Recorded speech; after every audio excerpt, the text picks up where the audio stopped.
자, 또 다른 뉴스는 오늘 흥미로운 여론조사가 발표됐는데 이 과정을 지켜보고 있는 국민들이 과연 어떤 선택을 내릴까 봐도 다소 연관돼 있지 않는가라는 분석도 나오고 있는 대목인데요. 함께 보시죠. 거두절미, 차기 정치 지도자 적합도를 보면 오차 범위 내에서 윤석열 총장이 이낙연 대표를 앞서서 앞지른 결과가 처음으로 나왔습니다. 24.5%, 22.5%, 이재명 19.1%, 나머지는 중략하겠습니다. 이재명 기자, 국회 반장 출신은 청와대 출입기자. 하여튼 정치통이잖아요.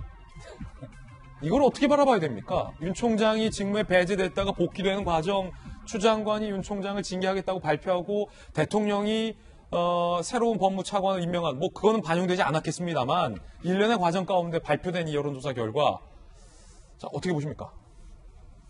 윤석열 총장이 왜 대권 주자 1위가 됐는지는 너무 자명하죠. 사실은 윤석열 총장 자체가 정책 메시지를 물론 여권을 봤을 때는 복귀하자마자 헌법 정신과 법치주의를 강조한 것 자체가 정치적 메시지다 본다고 볼 수 있지만 사실상 분명히 본인이 어떤 정책 비전을 제시하고 이런 게 아님에도 불구하고 본인이 정치하겠다라고 밝히지 않음에도 불구하고 저렇게 여론조사가 가면 갈수록 계속 올라가는 이유는 딱 하나입니다. 누가 보더라도 문재인 정부의 대척점에 서 있는 거죠. 그 대척점이 다른 게 아니라 어쨌든 평가가 다르지만 어쨌든 지금 야권에서 보는 것처럼 윤석열 총장을 직무 배제하는 과정 속에서 모든 절차가 잘못됐다, 그 절차 흠결이 있다라고 보는 이제 쪽이라면 결국은 그것이 윤석열 총장을 찍어냄으로써 살아있는 권력, 현 정부에 대한 수사를 방해하는 건 아니냐 이런 이제 생각들을 갖고 있는데 그것이 좀 더 강화되는 거죠. 그러다 보니까 그 이건 문제가 있다라는 사람들이 다 윤석열 총장 쪽으로 지지를 보내는 거죠. 그런 점에서 사실 윤석열 총장을 띄운 건 99%가 현 정부의 역할이다. 이렇게 볼 수밖에 없는 측면이 있어 보입니다. 1%는 또 야당.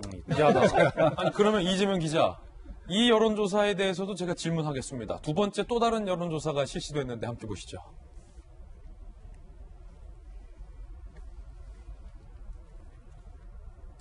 문재인 대통령 국정수행평가도 오늘 발표가 됐는데 잘 못하고 있다가 57.3%로 껑충 뛰었고 잘하고 있다가 37.4%로 확 빠졌습니다.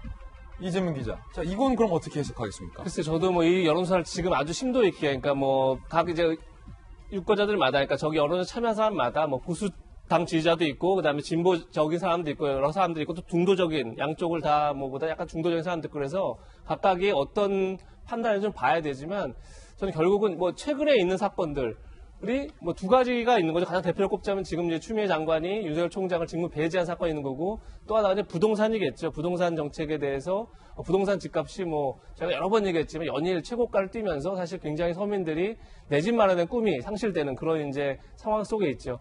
그 두 가지가 복합적으로 작용했다 이렇게 볼 수 있는데 역시 저는 그럼에도 불구하고 지난달보다 더 많은 폭으로 이렇게 지지율이, 그러니까 긍정적 지지율이 하락한 이유는 전 추미애 장관의 윤석열 총장 직무 배제가 큰 영향을 미쳤다. 특히나 중도층에게 큰 영향을 미치지 않았을까 저는 개인적으로 추측을 하는데 다른 것보다 현 정부는 가장 어쨌든 민주화를 이끈 세력들이 만든 정권인 거죠. 그런 점에서 누구보다 민주적 절차에 대한 어떤 이해, 그리고 절차에 대한 중요성을 잘 알고 그것을 누구보다 강조해야 되는데 사실 어쨌든 윤석열 총장을 직무 배제하는 과정 속에서 그런 점이 제대로 보이지 않았고 그것이 지금 이 논란으로 번지고 있다. 이런 점에서 저는 중도층이 지금 굉장히 어떻게 보면 가장 민주적인 정부라고 평가했던 문재인 정부에서 이루어지는 일들에 대해서 좀 실망감이 반영되어 있지 않을까 저는 개인적으로 그렇게 봅니다. 제가 좀 계산을 해봤는데 이 포인트를 좀 시청자분들도 보시면서 뉴스를 들으시면 좀 흥미로울 것 같아요.